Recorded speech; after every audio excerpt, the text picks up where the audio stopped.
하나님의 말씀 마태복음 14장 13절로 21절 신약성경 24면대입니다. 마태복음 14장 13절로 21절 다 함께 한 목소리로 봉독합니다. 예수께서 들으시고 배를 타고 떠나사 따로 빈들에 가시니 무리가 듣고 여러 거울로부터 걸어서 따라간지라. 예수께서 나오사 큰 무리를 보시고 불쌍히 여기사 그 중에 있는 병자를 고쳐 주시니라. 저녁이 되매 제자들이 나와 이르되 이곳은 빈들이요 때도 이미 저물었으니 무리를 보내어 마을에 들어가 먹을 것을 사 먹게 하소서.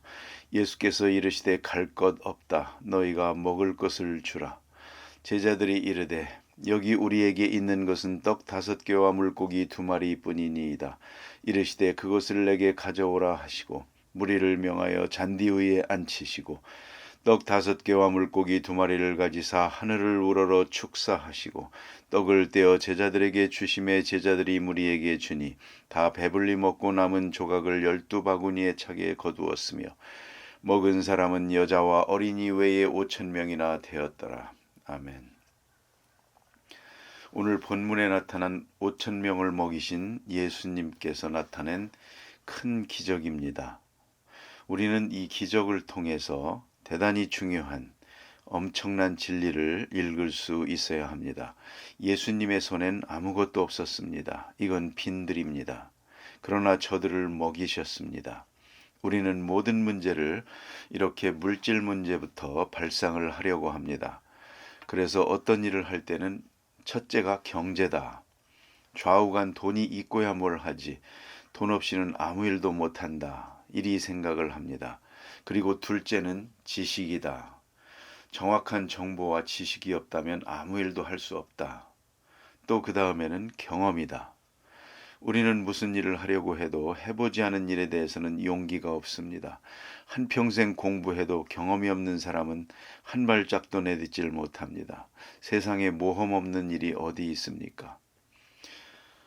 여러분 자전거를 탈 줄 아십니까? 자전거 타는 거 간단한 겁니다. 하지만 그거 하나 배우면서 무릎 안 깨진 사람 없습니다. 넘어지지 않고 배운 사람 없습니다. 그거 간단하지만 몇 번 넘어져야 됩니다. 그러니까 책상머리에 앉아가지고 이론이 어떻고 원심력이 어떻고 그런다고 됩니까? 자전거를 직접 타야죠. 그리고 모험을 해야 됩니다. 그리고 해본 일에 대해서는 자신감을 가집니다. 그러면 자본, 지식, 경험 이거 없이 우리는 아무것도 안 된다고 생각합니다. 그러나 네 번째가 중요합니다. 정열입니다. 뜨거운 정열이 있어야 됩니다. 마음이 있어야 됩니다. 그런데 우리는 전에 말한 3가지가 없으면 아무것도 할 수 없다고 생각합니다.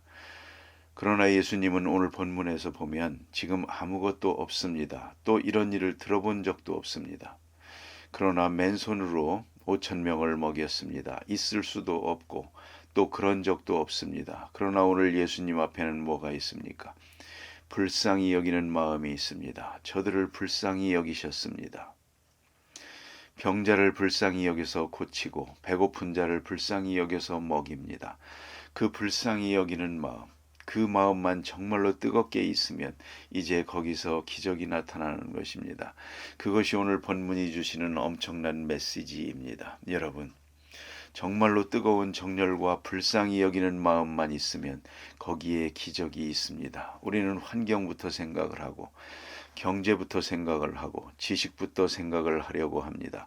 그러나 예수님은 아닙니다. 불쌍히 여기는 마음만 있으면 됩니다. 그것이 오늘 우리에게 주시는 말씀입니다. 예수님께서 저들을 불쌍히 여겼습니다. 그런데 병자만 불쌍히 여긴 게 아니요. 배고픈 사람들 어떻게 늦을 때까지 여기 있었나. 요한복음 6장에 가서 보면 예수님께서 말씀하실 때 그 말씀에 심취되어 이렇게 된 것입니다. 예수님이 말씀하시는 걸 듣고 멀리서 보고 거기에 그만 감동이 돼가지고 해지는 걸 몰랐습니다. 시간 가는 줄을 몰랐습니다. 그런 중에 벌써 해질 때가 가까이 온 것입니다. 이제 너무 늦었습니다. 돌아가려면 시작하겠구나. 5,000명이나 되니까 여러 모양의 사람들이 모였는데 돌아가는 중에 지칠 사람들이 있겠구나. 불쌍하다. 배고프겠다. 먹여야겠다. 생각을 가진 것입니다. 그래 오늘 말씀에 불쌍히 여겼다.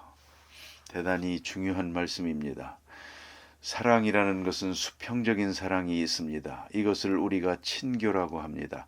형제의 사랑, 필라델피아라고 합니다. 서로서로 수평적으로 사랑하는 것입니다. 어쩌면 인간의 사랑이 전부 이런 프렌드십, 친구의 사랑에 속합니다. 또 하나는 위로 향한 존경이라고 하는 사랑이 있습니다. 공경, 존경, 언어. 이것은 높은 데 있는 분을 우러러 사랑하는 것입니다. 자식이 부모를 사랑하는 것, 그건 공경에 속합니다. 만일에 나이 많아서 힘들어졌을 때 자식이 부모를 불쌍히 여겼다면 어떻게 되겠습니까? 그건 안 되는 거죠. 그건 아주 고약한 마음입니다. 그러면 불쌍히 여긴다는 말은 뭐냐? 이건 내리사랑입니다. 긍휼입니다. 수직적 사랑입니다. 사랑이라고 다 같은 사랑이 아니요. 일반적으로 사랑이라는 것은 수평적 사랑을 의미합니다. 그러나 오늘 성경이 말하는 것은 언제나 수직적인 것입니다. 위에서 밑으로 하나님이 우리를 사랑하는, 사실은 그것은 긍휼입니다. 부모가 어린아이를 사랑하는 것, 그건 긍휼입니다. 불쌍히 여기는 마음에 속합니다.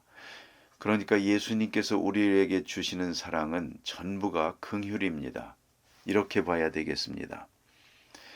너희가 하늘아버지의 온전하심 같이 너희도 온전하라 하신 말씀은 바로 그것입니다. 긍휼을 가지고 살아야 합니다. 너와 아무 관계도 없지만 또 돌아올 대가도 없지만 불쌍히 여겨야 된다. 밑으로 내리사랑, 그 사랑이 있어야 된다 하는 말씀입니다. 그런데 이 사랑에 진실이 있고 정열이 있어야 됩니다. 그래서 불쌍히 여기고 가슴이 움직이는 것입니다. 이런 뜨거운 마음이 있을 때 거기에 기적이 따라가는 것입니다. 자, 여기 불쌍히 여기는 마음, 그것을 재촉합니다. 긍휼히 여기는 마음으로 충만해 있어야 됩니다. 다음에 보니까 이제 불쌍히 여기시는데 제자들이 인간적인 이성으로 판단하기를 이미 저물었으니 마을로 돌아가서 사 먹게 하소서. 이렇게 붙들고 자꾸 말씀하시면 이 사람들 배고파서 안 되겠으니 돌아가게 합시다.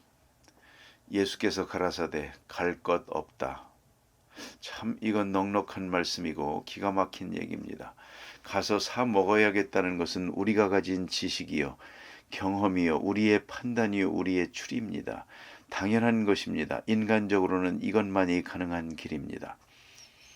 그러나 인간의 능력과 가능성을 넘어서는 정열이 있습니다. 그것이 바로 갈 것 없다. 그리고 너희가 먹을 것을 주라. 우리는 가진 것이 없는데요. 그러나 먹을 것을 주라. 여기에 매우 중요한 메시지가 있습니다. 우리는 가진 것도 안 줍니다. 나부터 먼저 챙겨야 하니까. 내 자식까지 챙겨야 하니까. 그러나 그게 아닙니다. 가진 것이 없습니다. 그러나 줘야 합니다. 또 주라고 말씀하십니다. 이게 우리가 지금 들어야 할 하나님의 말씀입니다. 그런데 우리가 선한 일 하려고 할 때 우리는 내 손에 있나 없나를 생각합니다. 내 거부터 먼저 챙기고 그 다음에 가서 남으면 하는 것이다. 뭐 그 정도입니다. 봉사도 내가 먹고 난 다음에 줘야지. 내가 덜 먹고 덜 쓰고 내가 쓸 것을 줘야 사실은 그게 의미상으로 심리상으로는 구제가 될 수 있지. 쓰고 남은 거 그게 무슨 의미가 있습니까? 더구나 죽을 때 가서 못 가지고 가게 되니까 사회에 환원한다고요? 그건 제가 못 가져간 거지 무슨 환원입니까? 그렇지 않습니까? 그건 아무 의미도 사실상 없는 것입니다. 신문에 크게 난다마는 그거 신문에 낼 필요도 없는 것입니다. 하긴 그것도 괜찮은 사람이니까 신문에 나죠. 그것도 못하고 죽으니까 걱정이죠. 그런데 지금 없습니다. 베드로와 요한 제자들의 손에 아무것도 없습니다. 그래도 주라 그랬습니다. 너희가 먹을 것을 주라. 얼마나 놀라운 얘기입니까? 여기에 메시지가 있습니다. 없는 것도 줘야 됩니다. 주고자 하는 마음이 먼저입니다. 주고자 하는 마음이 아주 정열이 있어야 합니다. 뜨거운 마음이 있어야 합니다. 내 손에 아무것도 없습니다. 그러나 예수님은 명령하십니다. 너희가 먹을 것을 주라. 여러분, 여러분의 손에 있는 것을 계산해 가면서 생각하지 마세요. 내 손에 있든 없든 먹을 것을 내가 주라 그랬습니다. 우리는 이런 때 기도를 어떻게 하는고 하니 돈 많은 저 사람 감동 감화하사 저 일을 하게 해주세요. 이렇게 기도하거든요. 그걸 또 열심히 기도합니다. 주여 저 돈 많은 사람 마음을 확 열어서 저 일 좀 하게 해주세요. 오늘 성경에는 그렇게 말씀하지 않습니다. 내가 하라 이겁니다. 나는 없는데요. 없어도 내가 하라. 이게 주님의 말씀입니다. 내가 하라 하고자 하면 할 수 있다. 임마누엘 칸트의 유명한 말이 있습니다. You can do it because you should do it. 내가 그것을 할 수 있다. 왜냐하면 그것을 내가 꼭 해야 하기 때문이다. 해야 하는 일은 할 수 있습니다. 반드시 해야 할 일은 할 수 있습니다. 할 수 있는 기회도 오고 할 수 있는 능력도 오고 할 수 있는 지혜도 옵니다. 우리는 모든 것이 다 갖추어진 다음에 무엇을 하려고 합니다. 그러나 오늘 성경 말씀의 메시지는 그것이 아닙니다. 인간적으로는 아무것도 없습니다. 그러나 예수님은 말씀합니다. 너희가 먹을 것을 주라. 남에게 돌리지 말고 너 외에 다른 누군가가 해주기를 바라지 말라. 내가 내 손에 있는 것, 그걸 말하는 것입니다. 내가 먹을 것을 주라. 엄청나고 놀라운 명령입니다. 아무것도 가진 것 없지만 나서면 이제 기적이 나타납니다. 또 그 다음에 또 있습니다. 오늘 본문의 중요한 것은 떡 5개와 물고기 2마리가 있는데 이것밖에는 없습니다. 그것도 요한복음에 보면 어린아이가 가져온 것입니다. 예수께서 가져오라 그럽니다. 이게 얼마나 하찮은 것입니까? 떡 5개를 보고 5,000명을 내다봅니다. 도대체 있을 수 있는 일입니까? 그런데 중요한 것은 떡 5개와 물고기 2마리.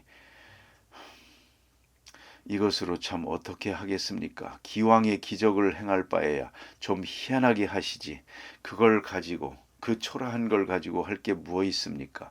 왜 5개가 필요한가?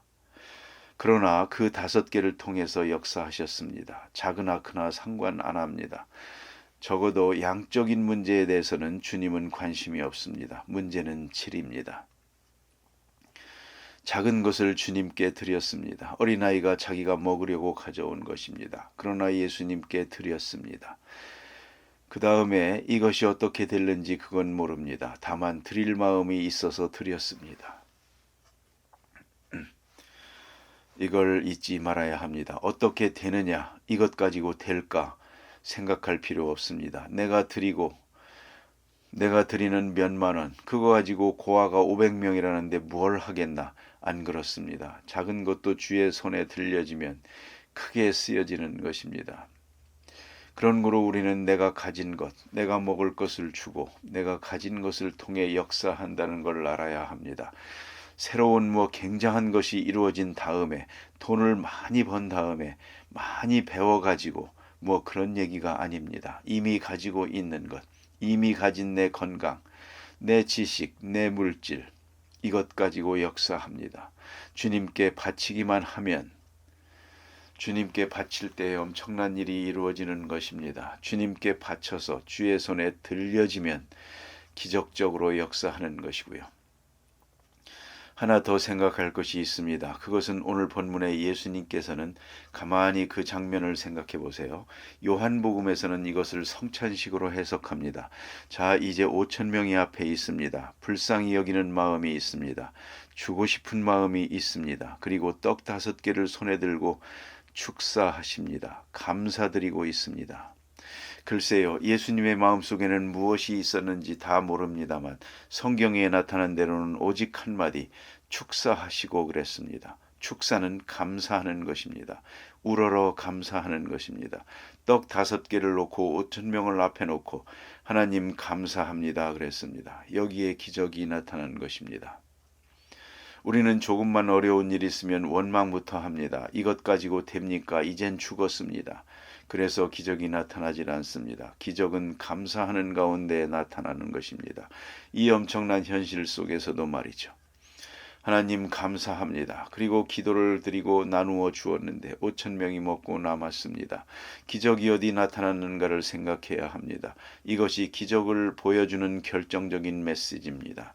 불쌍히 여기고 내가 먹을 것을 줘야 되고 내 손에 아무것도 없어도 주고자 하는 간절한 마음이 불릴 듯이 일어나야 됩니다. 그럴 때에 기적이 나타나고 있습니다. 나를 위한 일에 기적이 나타나는 것이 아니라 남을 위한 일에 기적이 나타납니다. 내가 부자 돼야 하겠습니다 하는데 기적이 나타나는 게 아닙니다.